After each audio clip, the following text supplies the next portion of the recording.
продолжении цикла тематических уроков, посвященных Великой Отечественной войне, мы расскажем об Ишакском детском доме Чувашии и его воспитанниках, прибывших из блокадного Ленинграда. Блокада Ленинграда – это та часть истории Великой Отечественной войны, к которой трудно прикасаться. В годы войны лишения испытывала вся страна, но на долю ленинградцев выпали самые страшные испытания. В тяжелейших условиях находились тысячи детей, осиротевших и голодных. Правительство страны предпринимало все меры, чтобы спасти маленьких ленинградцев. Многие города, районы, находившиеся в глубоком тылу, стремились помогать всеми силами. Так и в Чувашию были эвакуированы дети блокадного Ленинграда. Информация о данном историческом факте отражена в личном фонде Сорокина Василия Ефимовича, директора Ишакского детского дома, главного редактора Чебоксарской студии телевидения, члена Союза журналистов СССР, ветерана Великой Отечественной войны. Из имеющихся в фонде документов известно, что в период Великой Отечественной войны в Чувашии было открыто 18 детских домов, в которых воспитывалось 2500 круглых сирот. Среди них было 380 детей из города на Неве. В августе 1943 года начал функционировать Ишакский детский дом в Ишлейском районе.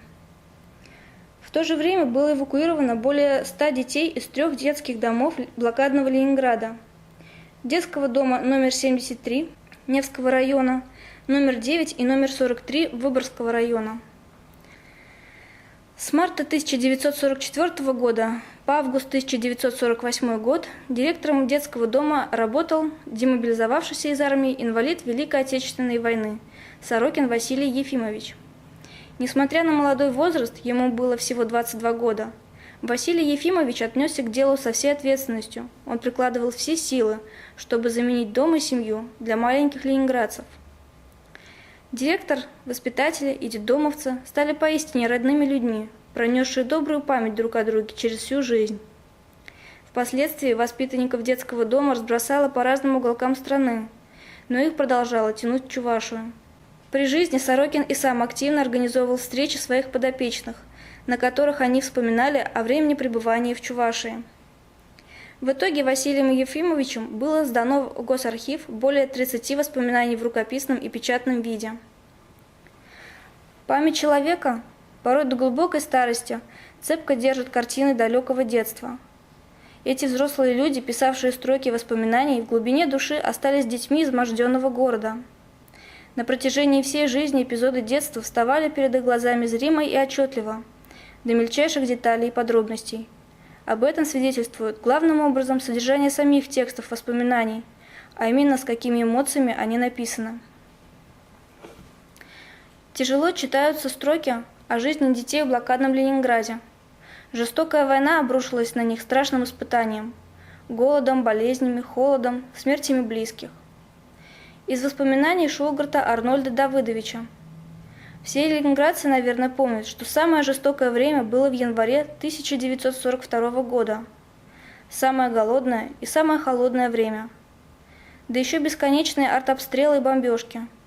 Вот в эту пору, 24 января 1942 года, голод унес старшего брата, а 28 января, через 4 дня, и отца. А потом и мать заболела цингой и попала в больницу. В общем, я остался один. Соседи по квартире отправили меня в детский приют на Курлянской улице. Оттуда меня определили в детский дом. Детей собирали в эвакуацию из разных детских домов. Но дорога в тыл тоже была трудной. Из воспоминаний Феофанова Владимира Ивановича. Нас увозили из Ленинграда ночью на большом военном корабле. Почему я помню, что на военном, когда плыли по Ладоге, был налет самолетов? С корабля по ним били зенитки. Мы испугались, хоть и привыкли уже к обстрелам, налетам. Многие плакали еще там, на причале. Самых маленьких моряки несли на руках. Страшно было, темно, вот и плакали. Из воспоминаний Дороненко Людмила Ивановна. Поезд тоже часто обстреливали, бомбили. На какой-то станции, кажется, под Тихвином, поезд тронулся очень резко, наверное, чтобы скорее уйти со станции, от бомбежки. О приезде в Чувашию подробно написано в воспоминаниях Масасиной Валентины Ивановны. 12 дней ехали из Ленинграда до Чувашии. Первой нашей стоянкой стал город Канаш, а потом конечная станция. Поезд пришел ночью. По 5-6 ребят сажали на подводу. До сих пор помним ту ночь. Поразила тишина. Ни бомб, ни снарядов. Прибыли мы в село, где не рвались бомбы и снаряды. Не нужно было спускаться в бомбоубежище и ждать отбоя тревоги. И все-таки было трудно привыкнуть к мирным дням. Большой массив документов свидетельствует о жизни в Ушакском детском доме. Единой смысловой нитью пронизаны все без исключения воспоминания. В них бывшие детдомовцы с теплотой рассказывают о годах, проведенных на чувашской земле. Из воспоминаний Шугарта Гельмута Давыдовича только с большой теплотой можно вспоминать и отзываться о чувашском народе, который в тяжелейшее время принял нас, обогрел, кормил, обувал, одевал, обучал грамоте. Были случаи сбоя в снабжении продовольствием, но это было ЧП, и несмотря на непогоду, правление колхоза «Сталинская гвардия» находило выход из создавшегося положения, и дети были накормлены и согреты. Подавляющая часть воспоминаний о пребывании в Ушакском детском доме принадлежит Арнольду Давыдовичу и Гельмуту Давыдовичу Шугартам, а также Владимиру Ивановичу Феофанову и Валентине Ивановне Масасиной.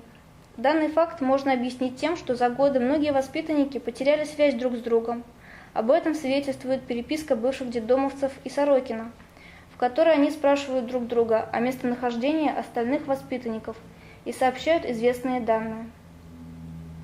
Большинство воспоминаний датированы 1985 годом. Это не случайно.